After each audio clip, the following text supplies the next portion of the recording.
Quem é o Criador? Este será o título da nossa segunda lição do primeiro trimestre do ano de 2023 da classe Adolescentes.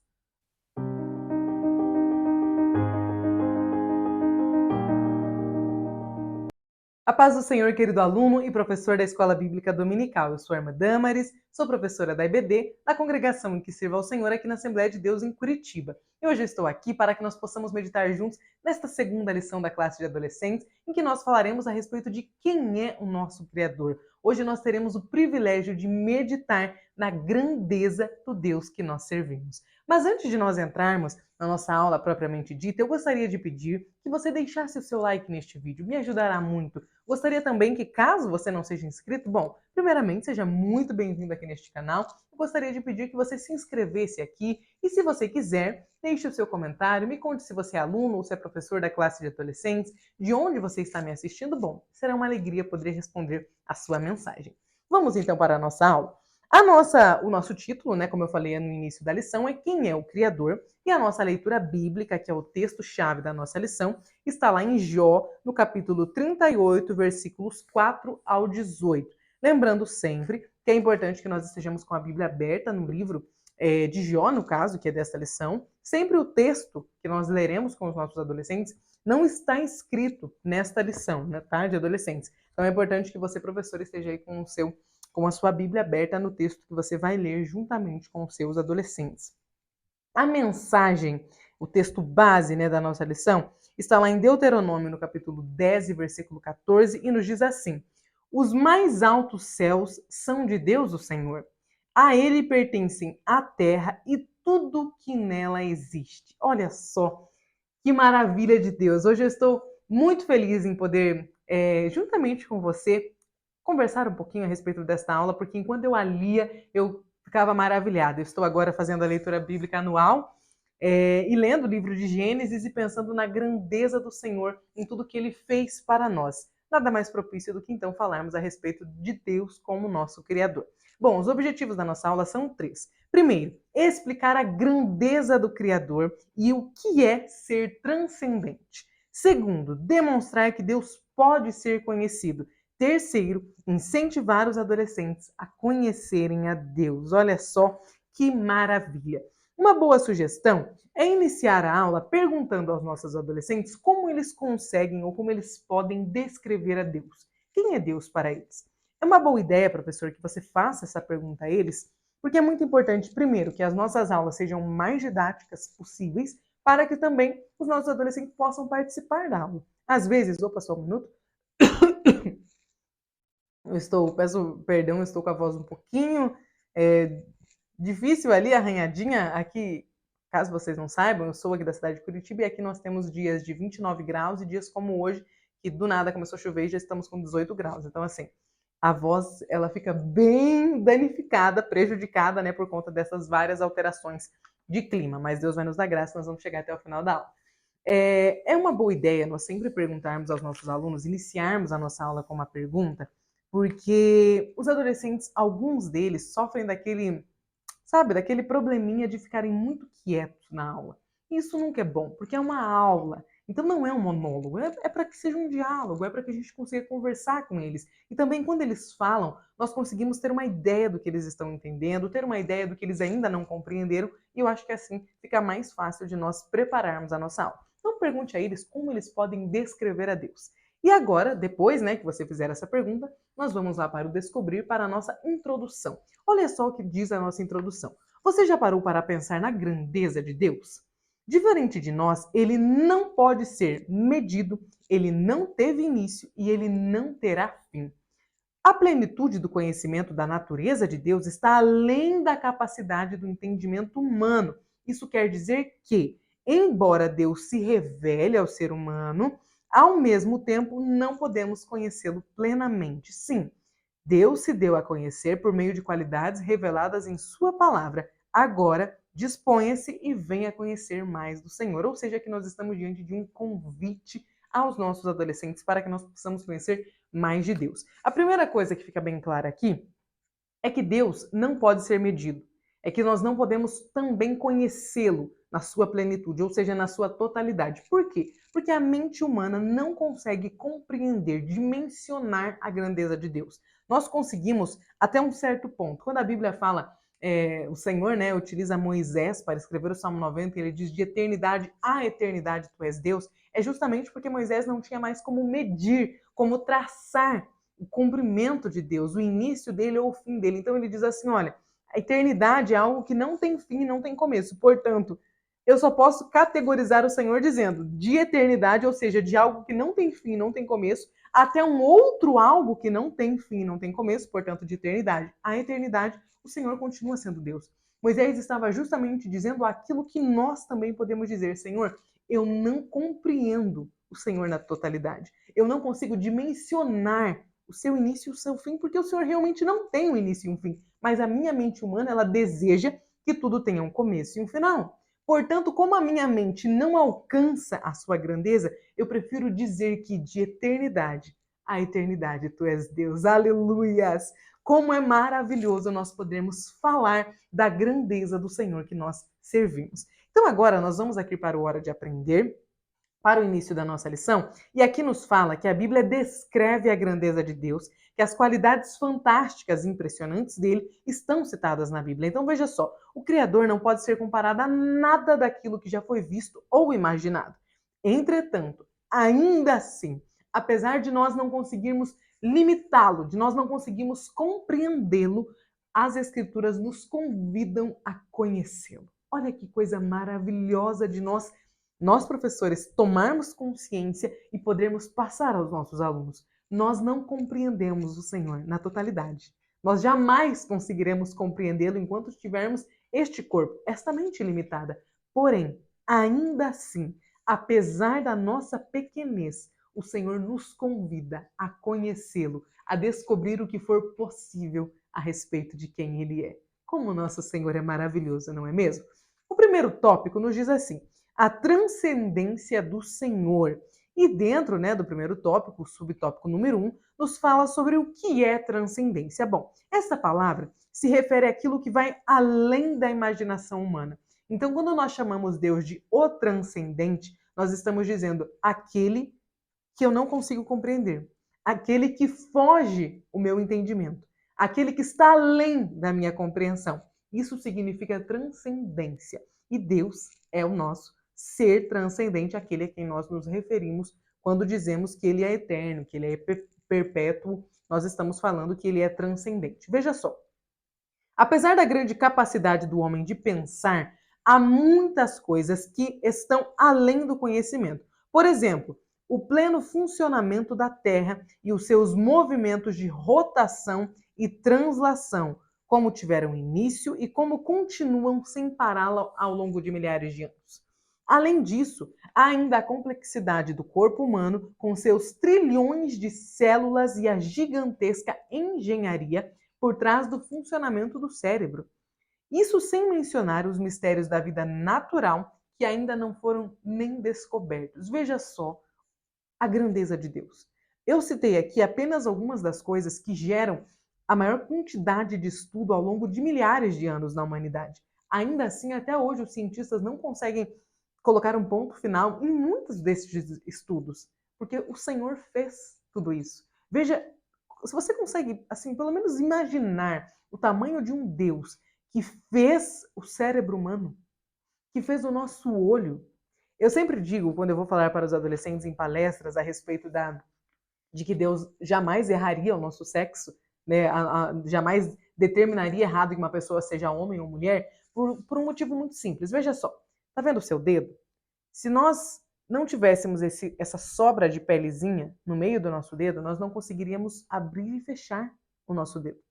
Já percebeu? Olha aí para sua mão, tá vendo essa sobra de pele? Parece que é, né, parece um defeitinho, parece que é meio mal feita. Só que se a gente não tivesse essa sobrinha de pele, não daria para flexionar os dedos. Você consegue entender quantos detalhes existem na criação e o tamanho do Deus que fez estes detalhes? Olha para o funcionamento perfeito do nosso corpo. Você já parou para pensar? Você já olhou assim para o horizonte? Sabe, às vezes quando o dia está nós estamos ou amanhecendo ou entardecendo, você já olhou para o horizonte? Você já viu a distância que está de você? Você já viu a grandeza disso tudo? Deus fez tudo isso com o falar dele. Ele não fez com o falar, né? Ele literalmente nos formou. Mas tudo que está ao nosso redor, toda a natureza que proclama, né, as obras do Senhor, que anuncia o nome dele, foram feitos pelo falar do Senhor. As estrelas, as árvores, os mares, tudo através do falar do Senhor. Ele é grande ou não é grande? Olha como é maravilhoso falar a respeito disso. Continuando, nós temos aqui no subtópico 2 do primeiro ponto, o Criador é transcendente. Então veja só, aplicada a Deus, a palavra transcendência comunica que o conhecimento da plenitude de Deus está muito além da capacidade humana. Então vejamos agora algumas características que revelam o porquê Deus está tão além do nosso entendimento. Primeiro, ele é eterno. Nós não somos eternos. Então, só o fato do Senhor existir eternamente já nos mostra o porquê nós não conseguimos conhecê-lo. Segundo, ele não teve início. Você consegue imaginar algo que não teve início? Difícil, né? Porque a nossa mente humana, ela entende que tudo teve um início. Então, imaginar que alguém não teve um começo, para nós é um pouco fora, com contrassenso, é fora de lógica, porque a nossa mente funciona com início, meio e fim. E o Senhor não teve início. Por isso ele foge ao nosso entendimento. Terceiro, o Senhor não está dentro do tempo. O Senhor não está preso ao início das estações, ou seja, ao verão, ao inverno. O Senhor não está preso a janeiro, a março, a dezembro, a 2023 ou a 1945. O Senhor não está preso a uma data, porque ele está além do tempo. Mais do que isso, nós temos aqui no ponto 4, ele não muda. Ele é imutável. Nós mudamos, nós melhoramos ou pioramos, mas o Senhor não. Quinto, a sua sabedoria não pode ser medida. Nós temos uma mania de medir tudo, não temos? Bom, a sabedoria de Deus não pode ser medida. Sexto, ele é trino, mas também é um só. Aqui nós estamos dentro da doutrina da Trindade, ou seja, Pai, Filho e Espírito Santo. Cada um deles são uma pessoa e ao mesmo tempo são a mesma pessoa. Você consegue compreender isso? Foge um pouco a minha lógica. Portanto, o Senhor está além do nosso conhecimento. Mais do que isso, ele é onisciente, ele é onipresente e ele é onipotente. Não é incrível? O nosso Deus é grande, é poderoso e é majestoso. Nós podemos continuar aqui falando a respeito de que o Criador pode ser conhecido. Por que eu gostei da forma com que a lição começou a falando? Quem é o Senhor? Porque primeiro nós apresentamos a grandeza de Deus aos nossos adolescentes. Primeiro nós falamos sobre a majestade que nós servimos. O Senhor é quem nós reverenciamos. Ele é tudo isso. Ele está muito além do nosso entendimento. Ele está muito... mexi no microfone. Ele está muito além do que a nossa mente humana pode medir, pode mensurar. Só que, mesmo ele sendo esse Deus tão grande, tão poderoso, tão além de nós, ele pode ser conhecido. Olha só que mistério. A maior parte das divindades que nós temos, de diferentes religiões, elas são apresentadas de uma forma muito sóbria. Então, o Deus dessa divindade, ele é alguém completamente inalcançável, só que também é alguém inacessível. Agora, o Deus que nós servimos, ele é inalcançável, mas ele não é inacessível. Nós podemos conhecer o Senhor, nós podemos nos relacionar com ele. E é sobre isso que nós falaremos neste segundo ponto. Então, veja só, o Criador pode ser conhecido, é o título do nosso segundo tópico, e o nosso primeiro subtópico nos diz que qual é a personalidade divina. Veja só, você sabe o que é a personalidade humana? Ela é composta por conjuntos de capacidades cognitivas, ou seja, por conhecimento, por capacidades afetivas, ou seja, sentimentos e emoções, e por capacidades volitivas, ou seja, tomada de decisões. Nós podemos conhecer, sentir e tomar decisões, não podemos? Isso compõe a nossa personalidade.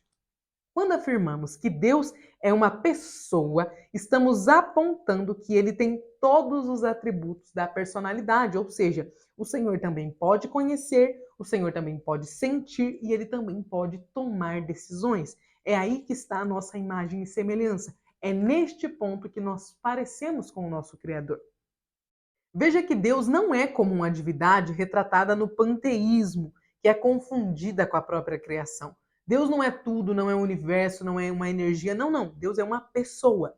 Diferente de nós, ele não é uma pessoa em um corpo, ele é uma pessoa em um espírito. Mas ainda assim é uma pessoa com conhecimento, com sentimentos, com vontades, com tomada de decisões. É isso que caracteriza o Senhor como uma pessoa. Mais do que isso, o Senhor também não é uma força mística ou uma energia ou alguma coisa do tipo. Ele é o verdadeiro Deus. O Senhor é um Deus pessoal e relacional. Por isso ele estabeleceu um relacionamento com o ser humano. A Bíblia nos informa que o homem ouvia a voz do Senhor que passeava pelo jardim. Deus se comunicava com o homem dotado de personalidade, feito à sua imagem e semelhança. Veja que é importante que os nossos adolescentes saibam que quando às vezes as pessoas falam, mas qual é a imagem de Deus se cada pessoa tem uma imagem, né? Veja só, a nossa imagem e semelhança de Deus não está no nosso corpo físico. O nosso corpo físico se parece com os nossos ancestrais. Então, provavelmente, você tem aí o cabelo do seu pai, os olhos da sua mãe, fala como seus avós, enfim, nós carregamos os traços familiares no nosso corpo. Agora, a nossa alma, o nosso espírito, eles possuem a imagem e semelhança de Deus. Em que sentido? Na personalidade, na capacidade de conhecer. Você pode aprender, não pode? Ou seja, você tem a imagem e semelhança de Deus. Você pode sentir, você pode pensar, você pode decidir, eu vou abrir esta canetinha ou eu vou fechar esta canetinha. É uma decisão. Portanto, você possui a imagem e semelhança de Deus. A imagem é esta capacidade de se relacionar que nós temos, de pensar. Aí está a imagem e semelhança do Criador. Agora aqui no segundo tópico, no segundo subtópico do segundo tópico, está escrito Deus pode ser conhecido. Como já dito, Deus é transcendente, está além do nosso entendimento, porém ele também é imanente. Isto significa que ele pode ser conhecido. Isso fica claro mais uma vez em Gênesis, pois após criar o ser humano, Deus conversava com ele, Deus se relacionava com ele, Deus estava perto dele. O Senhor não criou o homem e a mulher, os deixou abandonados no jardim à própria sorte. O Senhor os criou e o Senhor manteve um relacionamento com eles. O Senhor queria falar com eles. A palavra aqui é relacionamento. O que é um relacionamento? É uma via de mão dupla. Vai e vem. Isso é relacionamento. Eu me relaciono com alguém que também se relaciona comigo. Então, eu, Damaris, estou me relacionando agora com você, aluno ou professor. E você está se relacionando comigo ao me ouvir. Isso é um relacionamento. E é isso que Deus deseja ter conosco. Ele não é um Deus que fica no céu ditando as regras de cima para baixo, esperando que nós apenas façamos o que ele quer. Ele é um Deus que dos céus deseja ter um relacionamento conosco. Ele para nós para ele. Deu para entender? Isso é muito importante que fique muito claro para nós, porque Deus é grande, é maravilhoso, é majestoso, é soberano. Ainda assim, ele deseja ser o nosso amigo, o nosso companheiro, o nosso refúgio, o nosso socorro bem presente na hora da angústia, mas não só nela. O Senhor quer se relacionar conosco. Como é um relacionamento que você tem com uma pessoa que você conhece? Por exemplo, seu relacionamento com seus pais, com seu cônjuge, seu relacionamento com os seus amigos mais próximos, com seus irmãos, com seus cunhados. Como você se relaciona? Você não conversa com eles? A pessoa com quem você mais conversa no mundo, a pessoa que você é mais próxima. De que forma vocês se relacionam? Não é conversando, não é falando. Por exemplo, a pessoa com quem eu mais converso no mundo é o meu esposo. E nós nos falamos todos os dias, muitas vezes por dia, porque nós estamos nos relacionando constantemente. É isso que o Senhor deseja de nós. Um relacionamento constante, um relacionamento diário. Não aquele relacionamento de querido Deus, obrigado por este dia, amém. Não, não, não, isso não é um relacionamento. Relacionamento é conversar. Relacionamento é poder ter liberdade de perguntar, de questionar, de ficar triste, de pedir perdão. Isso é um relacionamento. É você conseguir falar, Senhor, eu não compreendi tal texto da tua palavra. Ou então, Senhor, eu gostaria de algo. E parece que o Senhor não me responde sobre isso. E aí o Senhor vai te dizer, agora não, ou isso não. Relacionamento é isso. O Senhor deseja ter uma troca conosco. Esta é a maravilha do Evangelho. Esta é a maravilha do cristianismo. Nós não fomos criados por uma força sobrenatural que nos abandonou à própria sorte. Não, não. Nós fomos criados por um Deus pessoal que deseja manter um relacionamento conosco. Amém? Continuando, nós vamos ver que como uma pessoa pode conhecer a Deus? Esta é a pergunta, né, aqui do segundo parágrafo. E veja só. Primeiramente, o homem pode crer que há um Deus soberano ao olhar para tudo que foi criado. Este conhecimento, por meio da criação, é chamado de revelação geral. É a revelação que o Senhor deu a todos os seres humanos. Mesmo que eles ouçam ou não a palavra de Deus, mesmo que eles tenham acesso à Bíblia ou não, eles têm a revelação geral. Todos os dias o sol nasce e o sol se põe. Todos os dias eles percebem que há um movimento na Terra acontecendo. Bebês nascem ao redor deles, portanto, eles podem saber que existe um Deus. Revelação geral. Segunda forma que nós podemos conhecer o ser humano é através da Bíblia Sagrada, onde o Senhor nos mostra quem Ele é de forma propositada, ou seja, Ele se apresenta a nós ali na Bíblia Sagrada. As Escrituras revelam que Ele é amoroso, misericordioso, fiel, santo e justo. Além disso, todo aquele que entrega a sua vida a Jesus deve se dedicar a conhecê-lo por meio da palavra, da oração e da devoção ao Senhor. É da vontade de Deus que você tenha um relacionamento verdadeiro com Ele, que você tenha um vínculo de pai e filho. E isso só é possível por meio da nossa fé em Jesus Cristo.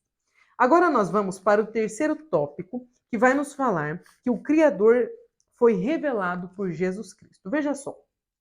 Homem nenhum viu a Deus, pois ninguém poderia ver o Senhor e permanecer vivo. Jesus disse justamente isto, que ninguém pode ver a Deus, mas que o Filho unigênito revelou o Pai. Jesus, o Filho de Deus, ensinou sobre o Pai. Ele pregou o arrependimento e ele mostrou o caminho que as pessoas precisariam trilhar para conhecerem a Deus e encontrarem a salvação. Fora de Jesus, não há relacionamento com o Pai. Lembra que a palavra nos fala? Que ninguém pode vir ao Pai se não for por mim. Jesus estava dizendo isso, que todos que viessem ao Pai deveriam vir através dele. Portanto, não é possível que alguém que negue a existência de Jesus conheça o Pai. Que alguém que não acredite que Jesus realmente nasceu conheça o Senhor. E aqui, professor, fica um ponto bastante importante para que você fale aos seus alunos. Existem alguns teólogos que questionam a veracidade de Gênesis, principalmente do capítulo 1 ao 11, né, o relato da criação até a Torre de Babel, antes da chamada de Abraão ali no capítulo 12 de Gênesis. Muitos teólogos acham que é muito miraculoso tudo que aconteceu ali no Gênesis e que talvez aquilo fosse uma poesia hebraica que chegou até nós, e não a realidade dos fatos. Muitas pessoas questionam, inclusive, se Deus realmente criou o mundo em 6 dias literais, dias de 24 horas. A maioria das pessoas, dos teólogos hoje principalmente, eles acham que há uma brecha ali, que provavelmente esses dias eram uma forma simbólica de dizer que na verdade foram milhares de anos. Por que eu estou falando isso? Porque quando nós apresentamos a grandeza de Deus, quando nós falamos aqui da criação, de tudo que Ele fez, pode ser que um dos seus adolescentes te questione a respeito da veracidade da Bíblia, a respeito da veracidade do Gênesis, a respeito de, será mesmo que foi Deus que fez tudo? Porque hoje nós somos bastante, principalmente os nossos adolescentes na escola, eles são bastante, sofrem muitos ataques de muita ciência, e ciência que eu digo não no sentido de conhecimento, mas no sentido de bem aprovada no campo científico. E o campo científico é muito ateísta e pouquíssimo deísta, né? A maior parte deísta não. Poucos deles acreditam no criacionismo, como nós falamos na aula passada. A maior parte acredita no evolucionismo. Então é muito importante que nós, professores, estejamos, quando formos dar, né, principalmente essa lição que fala a respeito de Gênesis, que nós possamos prestar atenção no fato de que nós não podemos colocar brechas na palavra de Deus. Porque se nós questionarmos a existência de Adão, de Eva, a criação de Deus, então nós também poderemos questionar o pecado. Se não houve o Gênesis de 1 a 11, como muitos teólogos falam, então não houve a entrada do pecado no mundo. E se o pecado não entrou no mundo, então o que Jesus viria fazer aqui? Se não houve o pecado, então por que existiria o plano de salvação? Se foi Deus quem criou o pecado e não o Adão e Eva que acabaram caindo na tentação de pecar, então por que Jesus nasceria? E mais, se eu não posso acreditar na criação do Gênesis, né, da terra, do mundo, em 6 dias literais, então por que eu acreditaria que uma virgem conceberia e daria à luz a um filho? E este seria o Emanuel. Porque eu poderia acreditar que, se eu não consigo, né, acreditar que Deus realmente fez o sol, a lua, as estrelas, então por que eu acreditaria que Jesus ressuscitou? É muito importante que quando nós, professores, formos lecionar, principalmente para a classe de adolescentes que questiona bastante a veracidade da Bíblia, que nós possamos, né, já que eles estão construindo o seu entendimento de fé racional, e é necessário que eles questionem a fé deles e façam essa construção da fé, que ela seja bastante alicerçada, é muito importante que nós, professores, tenhamos os argumentos para apresentar aos nossos alunos, para que eles entendam que sim, toda a Bíblia foi divinamente inspirada e o Gênesis não é uma poesia. Ali o Senhor estava realmente criando a terra. Aconteceu da forma com que a Bíblia nos disse. E hoje existem vários pontos que a ciência já traz que comprovam a veracidade de Gênesis do capítulo 1 ao capítulo 11. Então, como nós estamos falando de um Deus que pode ser conhecido, é importante que nós possamos mostrar que tudo o que ele nos permitiu ter acesso na Bíblia Sagrada é verdade. Existe veracidade na palavra de Deus e nós podemos confiar nela. Pode ter certeza e pode ensinar isso aos seus alunos. Primeiro, cheio do Espírito Santo, com muita fé, com muita unção. Segundo, com muito conhecimento. Se aprofunde a respeito da apologética cristã. Deixa que o Senhor te use como um canal para a defesa da fé para os seus adolescentes. Amém? Eu desejo que o Senhor Jesus te abençoe nesta aula, que Ele coloque as palavras certas na sua boca e que você possa passar toda a aula em espírito de oração para que o Senhor te use como um canal de bênçãos para a vida dos seus adolescentes e para a construção de uma fé bastante solidificada na vida de cada um deles. Amém? Deus abençoe e até a próxima aula.